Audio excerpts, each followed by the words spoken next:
guys, I'm back. This is part 2 of the video called From Beta Cuck to Alpha Chat. If you haven't seen part 1, go watch part 1 already. This one's part 2. Okay, so in this video, I want to talk to you a little bit about being needy. Okay, so I did touch a little bit on few different topics in part 1. So go watch that. That's kind of like an overview of how you can go from Beta Cuck to Alpha Chat. But this one and the next few parts, I'm going to get more specific with you guys. Okay, so listen up. This video is for guys. I'm going to talk about neediness and how you can not come across as needy. Okay, and I'm going to give you examples of 2 people in my life to help you understand what it means to be needy. And in some way, shape, or form, it is associated with a feeling of loneliness. All right, and loneliness is such a painful topic that just nobody wants to talk about it. Nobody wants to touch it. Everybody just wants to run away from it. And that's why we need people. I need you. What will I do without you in my life? So, I have an aunt who is pretty much dependent on a lot of help to cook and help around the house. She uses a walker to walk. Okay, she doesn't have a husband.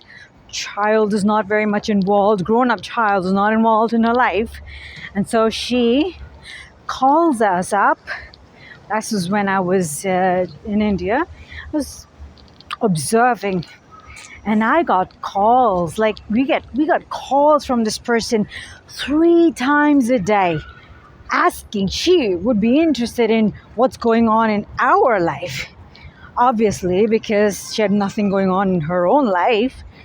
And if her calls don't get returned for whatever reason, we have a life. We're busy people. We had something going for ourselves. You know, not everyone's going to be there to answer your calls 3 times a day, every single day. But she would call. She would call 3 times a day. And if her calls were not returned, she would get angry. Like, nobody's paying attention to me. Nobody's giving me, their time. Everybody's interested in themselves. And she would mutter, and she would not even listen to what anybody on the other end had to say if they answered even the call. So it was very upsetting. I experienced this myself. Now, she's one example, and this is the other extreme, all right? So she's needy. Tell me if you like somebody like that around you, having somebody like that around you, versus this person. Now, this person doesn't exist anymore. They're in heaven or wherever they are on the other side. And pretty much people would do things for her happily. She would be taken care of happily. She was usually a pleasant person to be around. Okay, so that was the difference. And what is it about her that made her pleasant? It was she never sat idle. She always had something or the other going for herself, and she was very creative. So she was making something. I always saw her crocheting something or the other. And that way, creativity has a way to make you feel happy. Just being in the process of seeing something made, and you're making something, and you're just happy with that entire process, and something great or interesting or exciting is going to come. So your excitement is coming from that particular thing, and not necessarily from being and getting attention from people all the time. Yes, we all do need attention. We do need others. I'm not saying we don't. We do need others. But if that need is coming from ourselves, not having the ability to even be with ourselves, That is a problem. And this is where we touch upon loneliness. Loneliness is so painful to deal with that people do not want to talk about it. Why? Because we're not taught. Nobody talks about how to deal with emotions, how to deal with thoughts running. So anytime some thoughts run, you're reminiscing something, and thoughts produce memories. Sometimes those memories are pleasant, sometimes and oftentimes they're not, especially if you have been through some terrible times, and we can go into depression or all of those things. But if you don't have the ability to understand and be with those negative emotions, just like how you can be with the positive emotions, you are going to run away from yourself.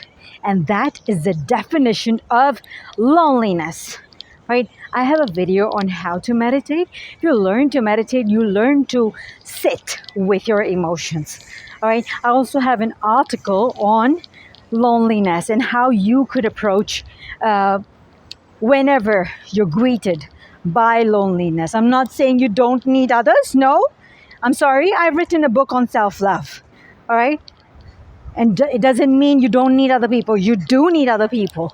But you have to have the ability to take care of your emotional self. And then you can do that for other people. And then you're not going to be needy. Okay, telling someone I need your help is not being needy. Neediness is the behavior I told you about in the first example of my aunt who would keep calling 3 times a day. Okay, that's neediness. Wanting someone's attention the whole time, all the time. And if that person is not there, getting upset with them and taking out the negativity on that person. Okay, not right to do in any relationship ever. Okay, so how do you stop being needy? Is to, just like my other aunt, to have something going for yourself. You know, it doesn't have to be, even if it doesn't give you any monetary benefit, just keeping yourself occupied with some creativity, something, or like a health routine, or like a walk, or something. Having something, anything that is important to you, or gives you pleasure, or helps you just get out of and be present. Anything that helps you be present. Try practicing that and have something going for yourself. Have a So people say have a purpose and all of those things. No, you don't. You can't necessarily. Nobody's going to tell you this is your purpose or that is your purpose. What you could do is ask yourself, what excites you? What do you want to do? What could you help people with? What could you help yourself with? Okay, so it starts with you. If it starts first with you trying to help yourself, and then you can help other people. So have a purpose. If you don't have a purpose yet, find what you can. Okay, and practice being more present. The more you practice being more present with yourself and your emotions and anything and everything that comes up with that, the less irritated you're going to get with yourself, and the more pleasant you will be able to be around others, and people are going to enjoy your company. Why? Because you enjoy your own company. You have to ask yourself, do you enjoy your own company, or do you just want to run away from yourself? Right? If you don't want to sit with yourself, why would anybody want to sit with you? Do you enjoy your company? If you don't, make yourself enjoy your own company, and then share that happiness or joy with other people, right? I am going to come back. Think about this, all right? So have something going for yourself. Stop being needy by being productive or having a purpose. I'm going to come back to you with part 3 on how to go from Beta Cuck to Alpha Chad in part 3. All right, talk to you guys soon. Bye.